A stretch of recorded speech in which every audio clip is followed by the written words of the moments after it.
Okay, so here we are, looking at, make that 60 minutes now before we get to 8 o'clock right here on MegaJamz and 98 on the FM band. And guess what? We are now going to be heading overseas. Yeah, we're taking you overseas like right about now. I want to say a special good morning to JoEllen Laryea. Did I get that right, JoEllen? JoEllen, yes. JoEllen Laryea. How are you doing? I'm really well, thank you. Really well indeed. Well, of course, you're the PR and marketing Caribbean Export Development Agency. And, of course, you're here to tell us about some exciting times with Caribbean Export. Yes, that's right. Speak to us about what is it that you focus on? Well, we're a regional trade and investment promotion agency, and we work with small and medium-sized businesses across the region, across the CARIFORUM, which is the CARICOM countries plus the Dominican Republic. Mm-hmm. And we implement a number of different initiatives and programs to support businesses' development so that they can export more of their products and services. Mm-hmm. And those can be anything from, training and workshops to export promotion activities. So, that could be a trade mission to an overseas country as such to find buyers for their products and services. And as mentioned, we also deal with investment promotion, so looking at attracting foreign direct investment into the Caribbean. I'm sure you sort of glossed over it a while ago, but how does Caribbean Export support those small SMEs? How exactly? Mm-hmm. So essentially, as I mentioned, we have a number of different work program activities mm-hmm. that we implement throughout the year, and they can be different training workshops. We also have a grant program, which is quite widely known as the Direct Assistance Grant Scheme, which enables firms to submit proposals for in order to get a grant of anything between 10 to 50,000 euros to support their business development. We do that call once a year, approximately, and we do actually have a call coming up later on this year in May. Mm-hmm. So that's something that people should look out for, most certainly, and where we'll be offering grants of up to 10,000 euros on this occasion. Because we really want to reach, a wider audience, and with a smaller amount of funding, but mm-hmm. we hopefully will be able to find more companies that will be able to benefit from a grant of that magnitude of 10,000 euros, because it is a reimbursable grant as such. Mm-hmm. So what can grants be used for now? Well, they can be used for a range of different things, from purchasing new machinery, so that they can scale up their productivity, for example, would be one thing. Marketing and promotion, website development, could be your packaging. If you're looking at going into the export market, for example, you might want to revisit your packaging to see how it stacks up mm-hmm. against your competitors in those markets. How would it look on the shelves in those markets? Yes. Do you need to do something slightly different to your packaging in order to really capture the attention of that target market when they're browsing the stores, for example? All right, good. So how can companies go about applying for a grant? Well, we have our website, obviously, carib-export.com, where firms will be able to find the necessary information about the grant application process. Yes. We don't start accepting applications until a specific date, so we will make an announcement.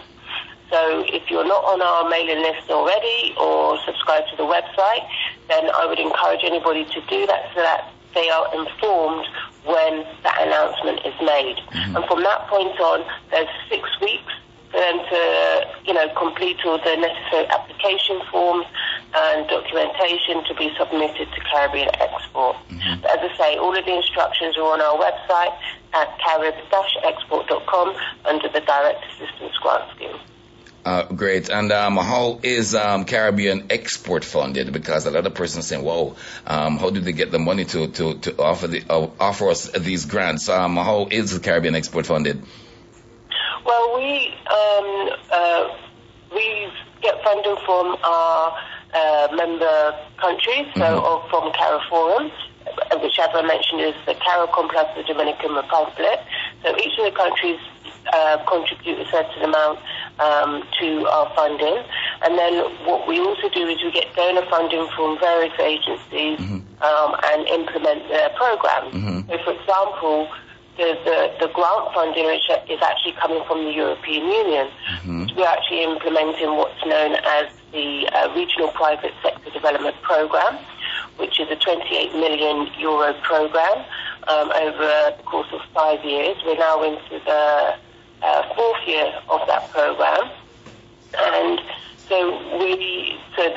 using their funding, we are implementing a range of different activities, programs that will support the development of the private sector. Ultimately, we want our private sector to continue to grow, because if they grow, then they're able to create jobs. And ultimately, that's what's going to help us have a stable economy around the region and help our economy to grow. It's the creation of those jobs so that people can obviously earn money and have a decent living to provide for their family as well. You know, for persons who might just have joined this interview and they hear talking about grants and funds and so on, they might be wondering, what does it cost me to apply? Is there a cost? Is there that type of cost or concerns? How do you deal with that? Well, I mean, the grant program, there isn't a cost to actually apply for the grant.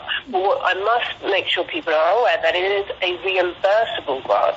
So what that actually means is that when you submit your proposal, you make your application, you say, I would like to use 10,000 euros to do XYZ, to buy a piece of machinery. Or I would like the 10,000 euros to develop an e-commerce website, for example.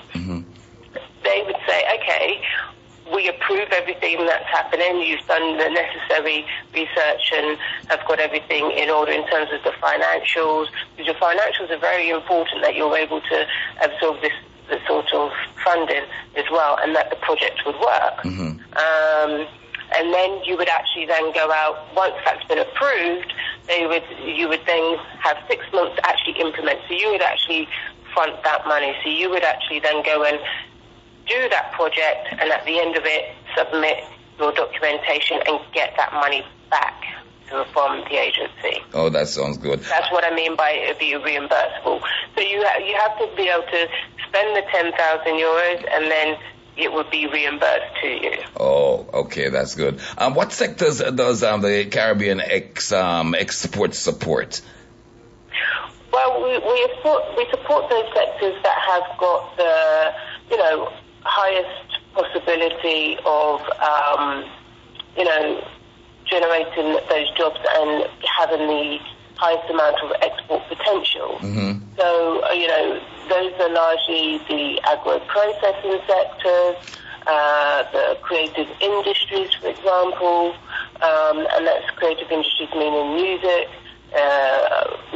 film, animation is also a very growing sector that we've seen that there's a wealth of opportunity. Fashion, I think fashion is there too. And fashion as well, yes, indeed.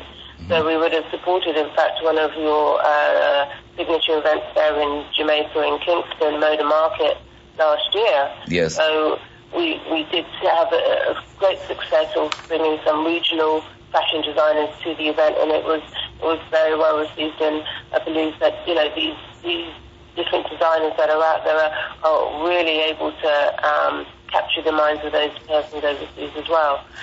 We also have ICT. And obviously the manufacturing, and the other key area for us is also renewable energy.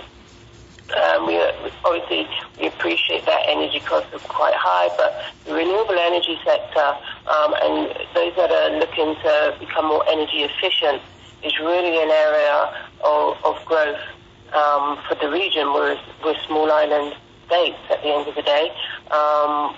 Climate change is upon us, and we really need to be as efficient as we can to ensure that we can maximize our opportunity to export as well. Finally, is there a limit as to how many applicants might be successful? Well, yes, because we don't have an infinite pot of money. Yes. But we do obviously look at the grant applications. It goes through a process of assessment, all of the grants, and looking at how much we have available, then the grants will be approved accordingly. Wow. Well, is there anything else you want to add just before we put a wrap on this very, very interesting interview this morning?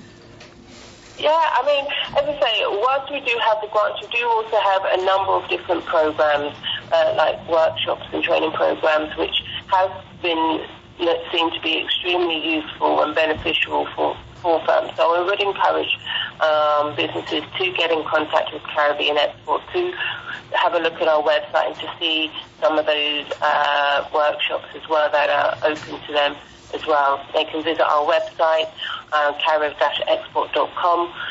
We're on all of the social media channels on Instagram, Facebook, LinkedIn and Twitter, and also our YouTube channel, where you'll be able to find a wealth of resources and information to support you on your exporting endeavours. And our handle is Caribbean Export. But once again, carib-export.com. That sounds good. Thanks for talking to us, JoEllen Laryea. I hope I got that right. It's been a great pleasure. Thank you very much indeed. And of course, you go check that website like right about now and check those emails, because I'm sure that our company is small, or medium or large. We'll be jumping inside there to see if they will be a part of this exciting program. Senior Advisor, JoEllen Laryea. PR and Marketing, Caribbean Export Development Agency. Thanks for talking to us again. Thank you. Good. So you heard all the info. Jump on that website, because I'm sure your company could do with some improvement on the packaging. Of course, you need some machinery to get the production up and running, right? Hey, the time is now 4 minutes before we get to 8 o'clock right here on MegaJamz, the Mega Energy Morning Show.